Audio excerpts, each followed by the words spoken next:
Hey, what's the 411, hon? What's the 411, hon? I got it going on, Hey, yo, hon. I got it going on, hon. Very open and truthful person, and I've got more to the story for you. The truth.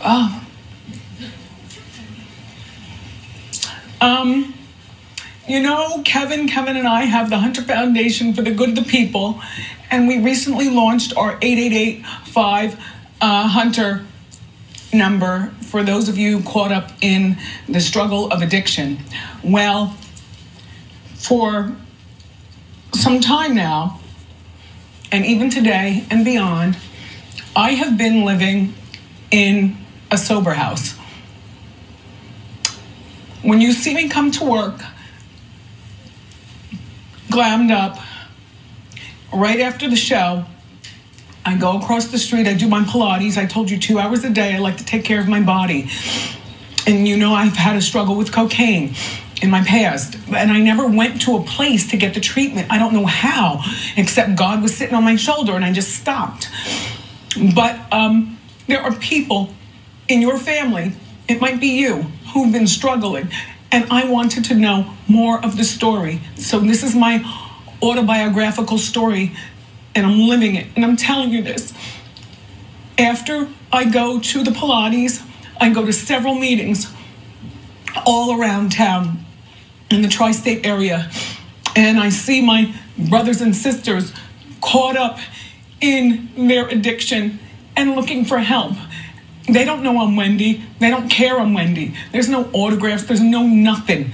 It's the brothers and sisters caught up in the struggle, and it's been really interesting, this ride. Only Kevin and Kevin have known about this. Not my parents. Nobody knew, because I look so glamorous out here. But after I finished my appointments, seeing my brothers and sisters and, you know, breaking bread, I am driven by my 24-hour sober coach back to a home that I live in here in the in the tri-state, with a bunch of smelly boys who've become my family. They hog the TV and watch soccer, and we talk and read and talk and read, and then I get bored with them. Doors locked by 10 p.m. Lights out by 10 p.m. So I go to my room and I stare at the ceiling and I fall asleep to wake up to come back here to see you. So that is my truth. And how y'all doing, family? Yes, I'm back up on this camera.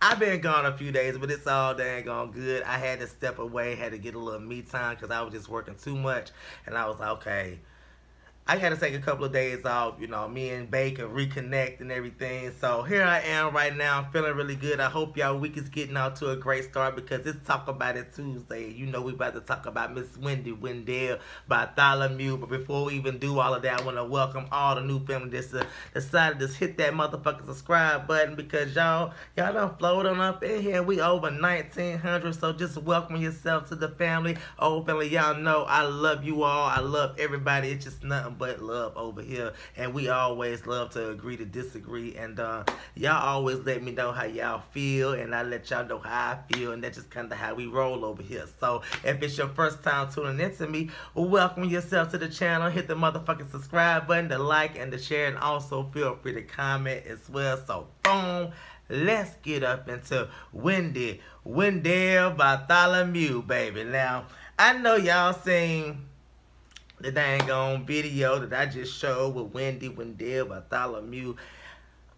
To me, it was really heartfelt, and I really kind of empathize with Wendy, because from what I gathered from the situation, this is not a cocaine addiction. This is more so a prescription pill addiction or whatever. And so, this is a situation that a lot of Americans are dealing with, and me being a healthcare professional, I know how much people like to be, you know, frequent flyers, you know, the people that are just addicted to pain pills and things, and what great lengths they will do to get them. And so them trying to overcome that addiction can be quite difficult.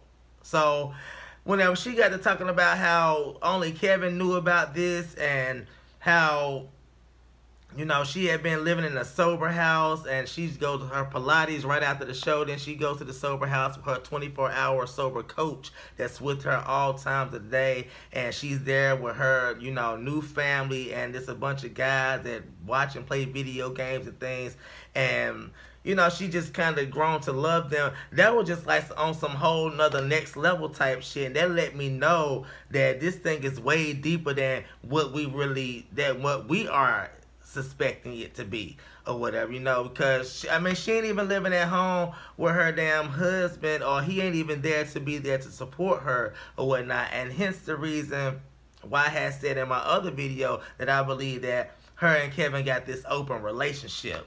Okay, I believe that they are in an open relationship. Wendy knew about the mistress or whatever, or she knew something of the mistress or whatnot, and you know, they got this understanding with each other. And a lot of people have these understandings in their relationship, and that's just something that, you know, we need to come to realize that your relationship is not like everybody else's relationship or whatever, you know what I'm saying? So that's why I say I felt that way or whatnot, because he's giving her the time to get herself together or whatever, you know. So it is what it is. Like I say, they ain't going no damn where. They gonna continue to be married because they got a business arrangement in this type of sense, and they probably are engaging in all kind of sexual acts with each other, because they've been on trips and stuff with each other, the whole mistress. So that's why I say Wendy's whole situation is on another level, because this has to be prescription pain pills. Now, we know that she just had the injury recently, so that could have been where the doctor was giving her Percocets or Oxycontins or something like that, and she could have got hooked on it that way. And so she's needing a 24-hour sober coach to wean herself off of the thing. Nevertheless, you know, Wendy, I think that it was kind of big of you to even tell that little bit of the story, because not too many people would have even went that far to tell that, oh, I'm not even living at home with my husband, and I got a 24-hour sober coach, and I'm living at a halfway house with a whole bunch of other daggone addicts and shit, and we sitting there, you know, trying to work ourselves, you know, work our way through this shit. I mean, not too many people would have told that shit, you know, and it just goes to show that, you know, she's been trying to push through and just trying to push through, and that was probably the reason why she went on her whole long hiatus for that long period of time, because, you know, she was trying to figure out what was, you know, how she was going to try to cope with this thing.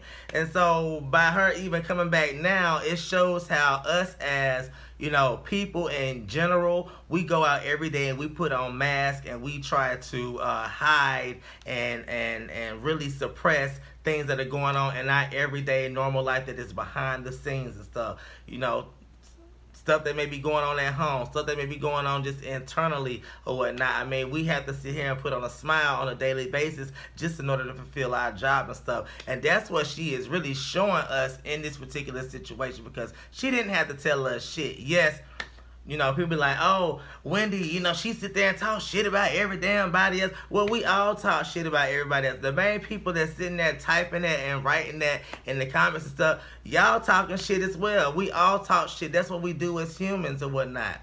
She has her opinion. You have your opinion. I have my opinion. And that just kind of is what it is. That's what got her to where she is right now. Her strong opinion and feelings towards things or whatnot. That's why some of your biggest vloggers and stuff is where they are right now, because they're strong opinions and feelings about things.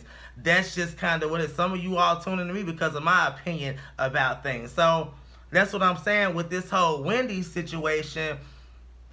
I'm not going to sit here and chastise this woman because, you know, she's going through some shit or whatever. You know, we need to be right there today and going to try to at least, you know, empathize with her and understand where she's coming from. She's been dealing with addiction before, and addiction is something that, you know, people struggle with on a day in, day out basis. And she just pretty much trying to be transparent with the situation, you know what I'm saying? Read yourself before other people try to read you and stuff. And, you know, she kind of shut up us, all of us vloggers, you know, pretty much basically saying, you know, I'm addicted to something, but it's definitely not cocaine or whatnot. You know, well, Wendy, an addiction is a motherfucking addiction, okay, honey? So it just kind of is what it is in that sense. But I understand your point, you know, it's two different extremes or whatnot. One's more party, one is more, you know, the doctor is writing me this shit or whatever, and my body is feeling like it needs it, and so I'm going to keep going back to him. And, I mean, that's just kind of how this whole cycle goes. I see this shit all the dang on time in healthcare or whatnot. So, you know, Wendy, girl, continue to get your motherfucking help. Continue to dang on try to push through this shit because, you know, honey, you still got to pay the damn bills, okay? You still got to pay the motherfucking bills or whatnot. I still, you know, I don't know if you came out because Howard Stern, you know, choke slammed your ass and talking shit or whatever, you know. Howard, that motherfucking read was so goddamn epic, honey. That shit was just good as fuck. I ain't gonna sit there and lie. And I hate that honey, that shit was good.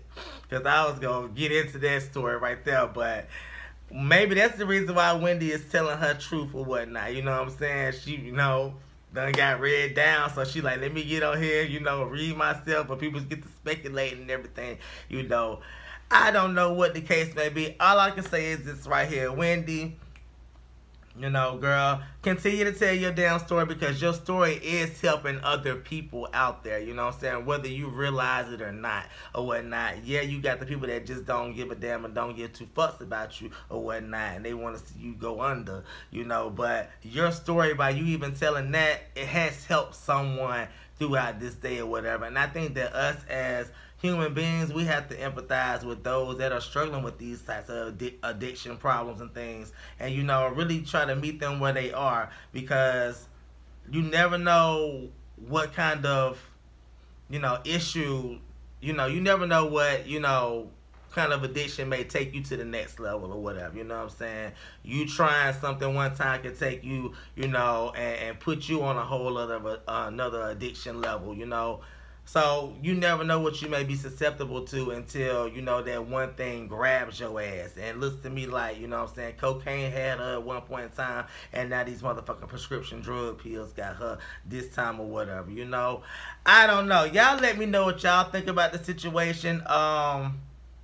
This just me talking right here. Like I say, y'all let me know. Y'all know I love hearing from y'all. Like I say, I'll be back in the next motherfucking video, alright? I love you all, love you all. Hit that motherfucking subscribe button if you have not. And,